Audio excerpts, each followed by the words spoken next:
안녕하십니까? 하나님의 은혜와 평강이 당신의 삶에 가득하기를 기도합니다. 오늘 우리는 믿음의 여정에서 때로는 마주해야만 하는 논쟁과 진리 수호라는 다소 무겁지만 중요한 주제에 대해 함께 묵상하고자 합니다.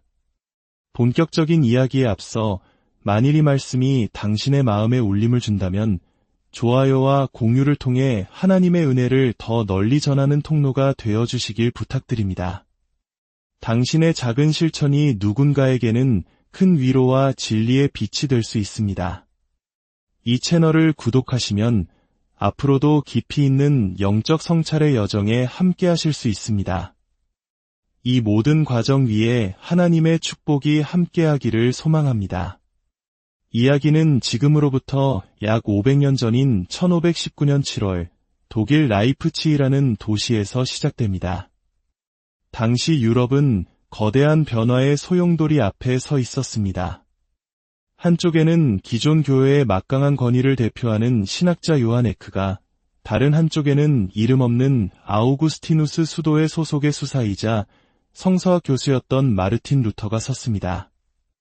루터는 오랜 시간 성경을 연구하며 당시 교회가 가르치던 일부 핵심 교리, 특히 구원에 관한 가르침이 성경의 본질에서 벗어났다는 깊은 확신에 이르게 된 인물이었습니다. 반면 에크는 루터가 제기한 교회의 오류들을 공개적으로 반박하고 그의 주장을 꺾어버릴 기회만을 엿보고 있던 당대 최고의 논객이었습니다.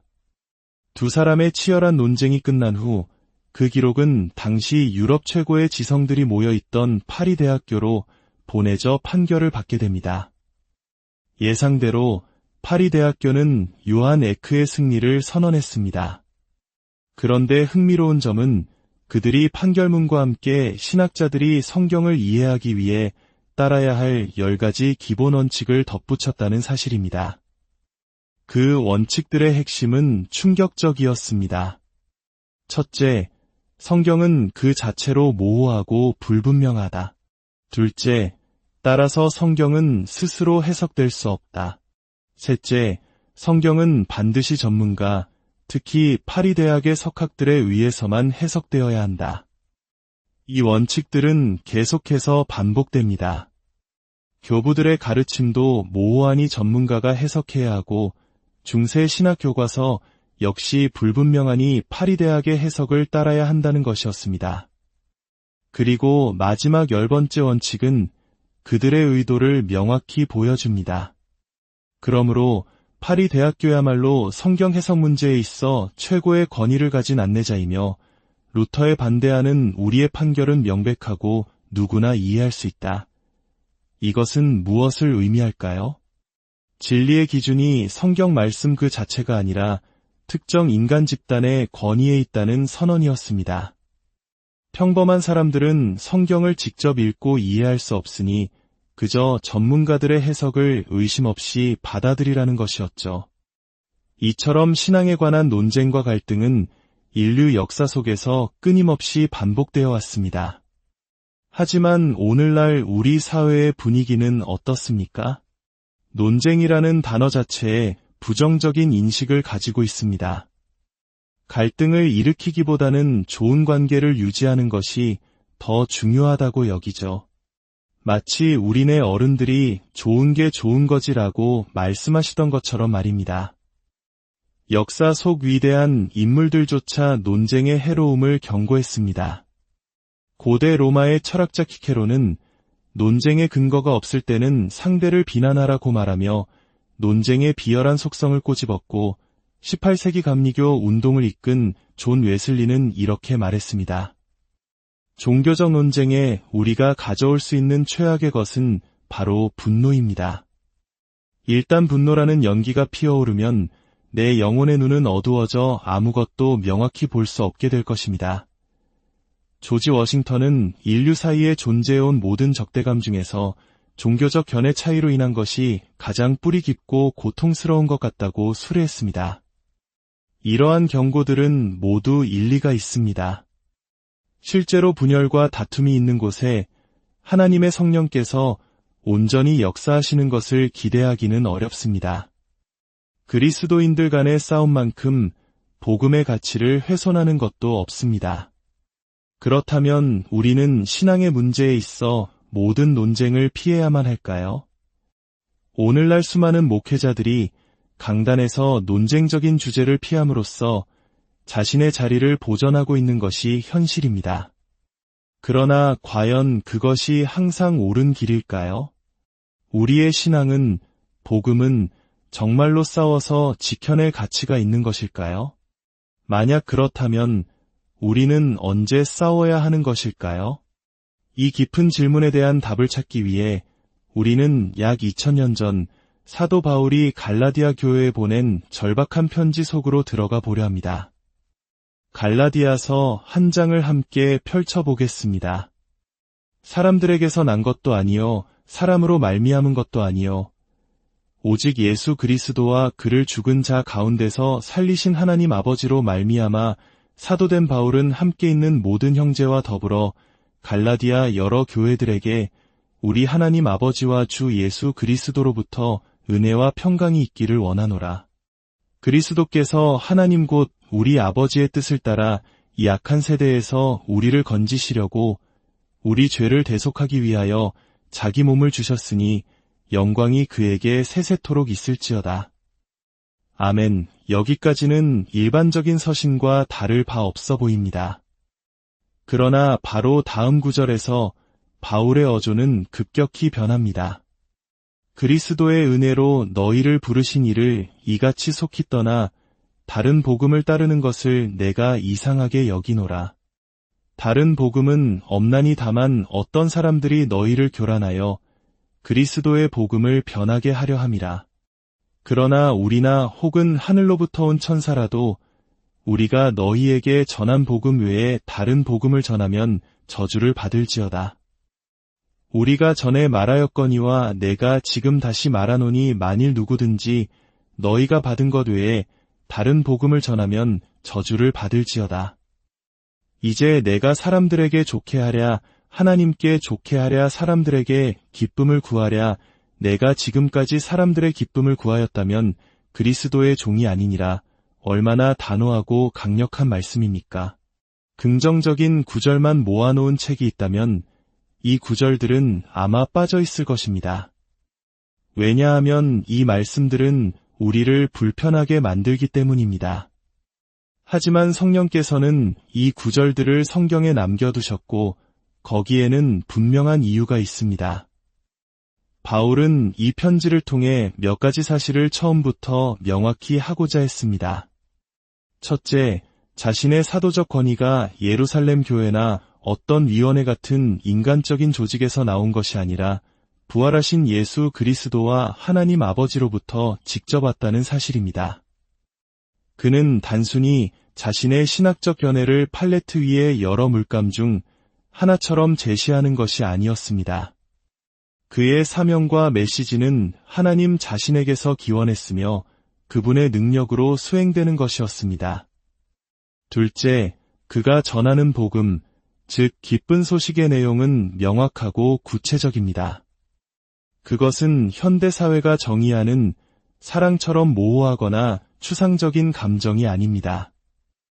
마치 낚싯줄에 걸린 물고기처럼 보이지도 들리지도 않고 그저 심장의 떨림으로만 느껴지는 그런 것이 아니라는 말입니다.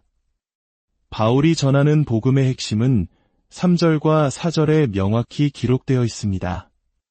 주 예수 그리스도께서 우리 죄를 대속하기 위하여 자기 몸을 주셨다. 예수님은 로마인들에게 그저 살해당한 것이 아닙니다. 어떤 현대학자들은 예수의 죽음을 잘못된 시간에 잘못된 장소에 있었던 비극 정도로 묘사하려 합니다. 그러나 그것은 성경의 증언을 무시하는 처사입니다. 바울은 분명히 말합니다. 예수님은 스스로를 내어주셨다고. 그분은 자신의 생명을 버리기로 선택하셨고 희생 제물이 되셨습니다. 아무도 그분의 생명을 빼앗지 않았습니다. 왜 그렇게 하셨습니까?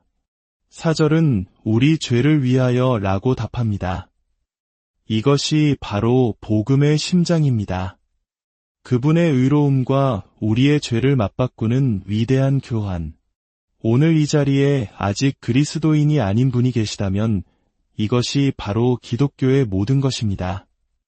우리는 하나님 앞에 죄를 지었지만 그분의 자비로 용서받을 수 있습니다. 하나님께서는 예수 그리스도의 죽음을 통해 우리의 죄와 자신의 의로움을 교환해 주십니다. 우리는 본성적으로 죄의 노예가 되어 스스로를 구원할 수 없는 존재들입니다. 도덕적 어둠 속에서 길을 잃고 헤매며 선하신 하나님의 심판 아래 놓여 있습니다. 우리에게는 구출이 필요합니다. 그리스도께서는 바로 우리를 구원하시기 위해 자유롭게 하시기 위해 자기 자신을 내어주셨습니다. 갈라디아 교인들은 바로 이 복음에 대해 혼란을 겪고 있었습니다. 바울은 6절에서 내가 이상하게 여기노라고 말합니다. 일반적으로 바울은 편지를 시작할 때 고린도 교회처럼 문제가 많은 교회에 편지를 쓸 때조차 칭찬과 격려로 시작합니다. 그러나 갈라디아서에서는 다릅니다. 그는 곧바로 문제의 핵심으로 돌진합니다. 갈라디아 교인들은 그들을 이 악한 세상에서 건져내고 하나님의 자녀로 불러주신 복음으로부터 속히 떠나고 있었습니다. 그들은 진리를 버리고 다른 복음으로 돌아서고 있었습니다. 여기서 떠나다라고 번역된 헬라어 단어는 종종 배신자를 의미하는 데 사용됩니다. 그들은 복음에 대한 배신자였던 것입니다. 그러나 바울의 지적은 더욱 날카롭습니다. 6절을 다시 자세히 보십시오. 너희를 부르신 이를 이같이 속히 떠나 그들이 버린 것은 단순히 교리 체계가 아니었습니다. 그들은 그들을 부르신 분, 즉 하나님 자신을 저버리고 있었습니다. 그들이 저지르고 있는 것은 개인적인 관계의 파기이며 인격적인 배신이었습니다. 그들은 다른 복음으로 향하고 있었지만 바울은 단호하게 말합니다. 다른 복음은 없다. 그것은 진짜 소망을 주지 못하는 가짜일 뿐이며 그 실체는 아무것도 아닙니다. 이 거짓 복음을 받아들이는 것은 결국 하나님과의 화해된 관계를 거부하고 그분과의 교제보다 분리를 선택하는 끔찍한 행위였습니다. 교회의 문제를 일으키는 가장 근본적인 원인이 무엇인지 아십니까? 재정 문제나 성적인 스캔들이 교회의 명예를 더럽힐 수 있습니다. 가족 간의 불화나 시기, 질투가 교회를 갉아먹을 수 있습니다. 그러나 거짓된 복음을 가르치는 것은 교회의 심장을 먹게 하고 그 존재 자체를 죽이는 행위입니다.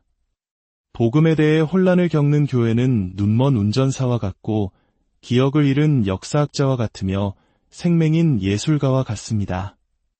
아니, 그보다 더 나쁩니다.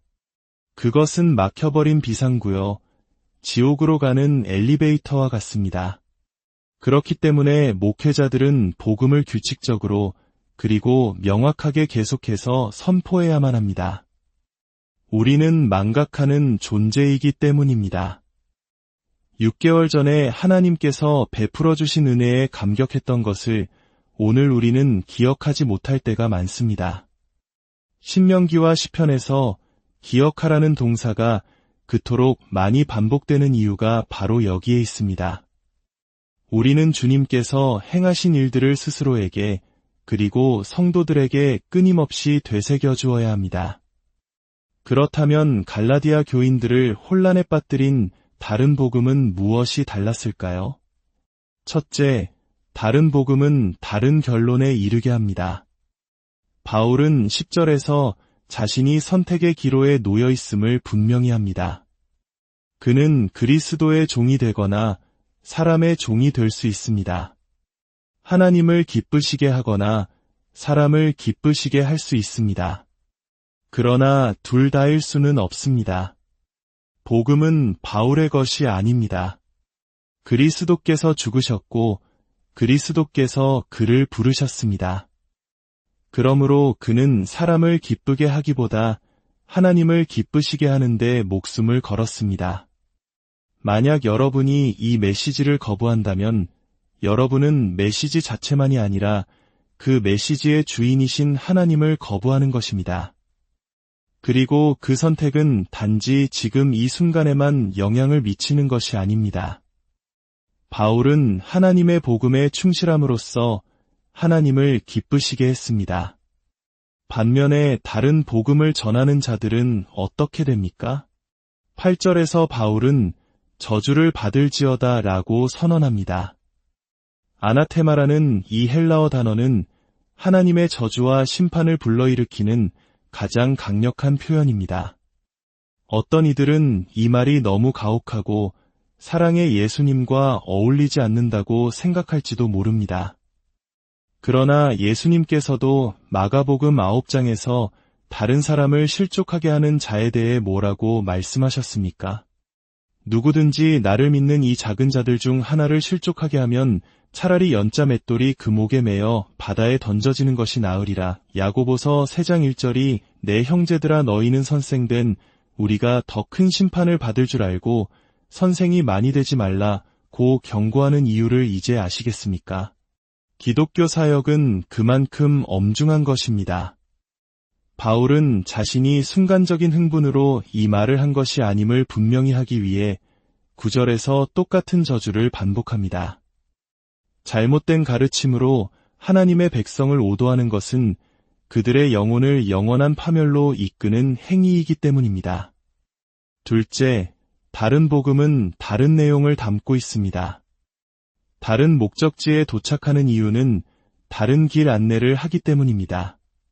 바울은 다른 복음을 언급한 직후 다른 복음은 없나니라고 말하며 그것의 실체를 부정해버립니다. 그것은 기쁜 소식이 전혀 아니라는 것입니다. 하나님께서 예수 그리스도를 우리 죄를 위해 내어주심으로 이루신 위대한 구원의 소식에 무언가를 더하거나 빼는 순간 그것은 더 이상 복음이 아닙니다. 이는 복음의 본질이 특정한 내용, 즉 교리를 담고 있음을 의미합니다. 여러분이 교리를 피하고 싶다면 복음 자체를 피해야만 합니다. 목회자는 교리적인 설교자가 될지 말지를 선택하는 것이 아닙니다. 기독교 설교자가 될지 말지를 선택하는 것입니다. 우리는 하나님의 말씀을 전하도록 부름받은 메신저일 뿐입니다. 복음은 메신저에 의해 정의되지 않습니다. 8절과 9절을 비교해보면 흥미로운 차이점을 발견할 수 있습니다. 8절에서 기준이 되는 복음은 우리가 너희에게 전한 복음입니다. 그러나 9절에서는 너희가 받은 복음이라고 말합니다. 바울은 자신과 갈라디아 교인들이 함께 이 복음 안에서 하나가 되었음을 상기시킵니다. 바울이 전했고 그들이 받았습니다. 그것은 동일한 메시지입니다. 또한 9절에서는 만일 누구든지 다른 복음을 전하면 저주를 받는다고 말하며 그 대상을 넓힙니다. 설령 그 사람이 바울 자신이라 할지라도 혹은 하늘에서 온 천사라 할지라도 예외는 없습니다. 심지어 오늘날 존경받는 위대한 목회자라 할지라도 그들이 성경의 복음과 다른 것을 전한다면 저주를 받아야 마땅합니다. 메신저에 대한 존경심이 메시지에 대한 존경심을 넘어서는 안 됩니다. 우리는 메시지에 대한 충실함으로 메신저를 판단해야 합니다. 마지막으로 우리는 이 모든 것에서 진리를 분별해야 할 성도들의 책임을 발견합니다. 바울은 이 편지를 파리 대학의 석학들이나 신학위원회에 보내지 않았습니다. 그는 갈라디아의 여러 교회들, 즉 평범한 성도들에게 보냈습니다. 그는 이 편지를 받은 보통의 그리스도인들이 자신들의 선생이 전하는 가르침을 판단할 능력이 있다고 가정했습니다. 이것은 복음이 참된 그리스도인들에게는 명료하게 이해될 수 있다는 것을 전제합니다. 만약 모로나이라는 이름의 천사가 나타나 신약 성경과 다른 것을 가르친다면 우리는 어떻게 해야 합니까? 그것을 거부해야 합니다. 무슨 권위로 말입니까? 하나님 말씀 자체의 권위로 말입니다. 만약 로마의 주교가 베드로의 후계자라 칭하며 신약 성경과 다른 것을 가르친다면 우리는 어떻게 해야 합니까? 그것을 반박하고 거부해야 합니다. 여러분은 수많은 공의회와 전통, 라틴어를 다 알 필요가 없습니다. 성경을 공부하십시오. 구원에 이르는 복음은 성경 안에서 명확하게 빛나고 있습니다. 여러분은 복음의 핵심을 분별할 능력뿐만 아니라 책임도 가지고 있습니다. 종교개혁 당시 개혁자들은 기독교를 수천 조각으로 분열시킬 것이라는 맹렬한 비난을 받았습니다. 500년이 지난 지금 그 예언이 실현되었습니까? 저는 그렇게 생각하지 않습니다. 전 세계에 수많은 교단이 존재하지만 성경을 믿고자 하는 이들은 놀라울 정도로 동일한 복음의 메시지를 공유하고 있습니다. 태평양 섬의 감리교 선교사, 스코틀랜드의 침례교 목사, 아르헨티나의 루터교 평신도, 우간다의 성공의 부모, 인도의 오순절 성도는 버스 옆자리에 앉은 믿지 않는 사람에게 복음을 전할 때 모두 이렇게 말할 것입니다. 거룩하신 하나님이 계십니다. 당신은 그분 앞에 죄를 지었습니다. 그러나 그리스도께서 우리 죄를 위해 죽으셨습니다. 당신의 죄를 회개하고 부활하신 그리스도를 믿으면 용서받고 새 생명을 얻을 수 있습니다. 우리는 이 진리를 말해줄 교황이 필요하지 않습니다. 성경은 명확하기 때문입니다. 물론 신학적 논쟁은 불쾌할 수 있습니다. 그러나 그것은 때로 반드시 필요한 과정입니다. 마틴 루터 킹 주니어 목사는 한 사람의 궁극적인 척도는 편안하고 편리한 순간에 어디에 서 있는가가 아니라 도전과 논쟁의 시기에 어디에 서 있는가이다 라고 말했습니다. 마르틴 루터의 생애 초기에 당대 최고의 지성이었던 에라스무스와의 논쟁은 많은 것을 시사합니다. 온건한 개혁을 지지했던 에라스무스는 나는 단정적인 주장을 즐기지 않는다 라고 썼습니다. 그 글을 읽은 루터는 이렇게 응수했습니다. 단정적인 주장을 즐기지 않는 것은 그리스도인의 정신이 아니다. 오히려 사람은 단정적인 주장을 즐겨야만 한다. 그렇지 않으면 그는 전혀 그리스도인이 아닐 것이다. 여기서 단정이란 끊임없이 고수하고 확증하며 고백하고 지켜내며 불굴의 의지로 인내하는 것을 의미한다. 단정적인 주장을 버리는 것은 기독교를 버리는 것이다. 그렇습니다. 기독교 신앙은 모호한 가능성에 대한 이야기가 아닙니다. 그것은 확신에 찬 진리에 대한 고백입니다. 우리에게는 이 진짜 복음을 스스로 믿고 때로는 불쾌한 논쟁에 휘말리더라도 다른 사람들에게 이 진리가 올바로 가르쳐지도록 할 책임이 있습니다.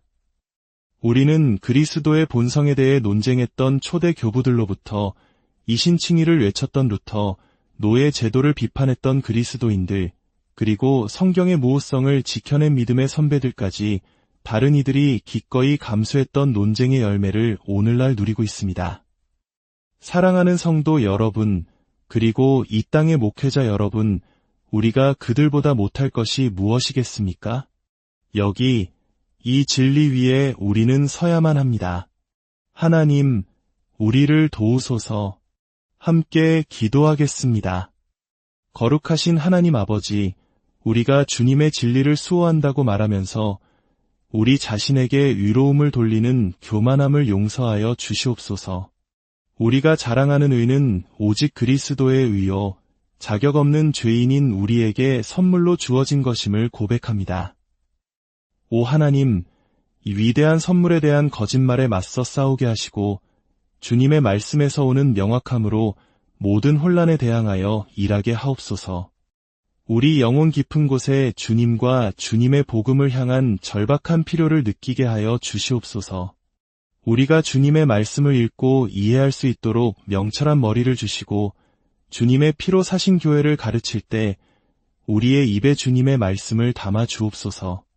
우리에게 지혜와 격려, 사랑과 인내를 주시고 끝까지 인내하게 하사 듣는 이들의 유익과 주님의 영광을 위해 살게 하옵소서. 이 모든 말씀 우리 주 예수 그리스도의 이름으로 기도드립니다.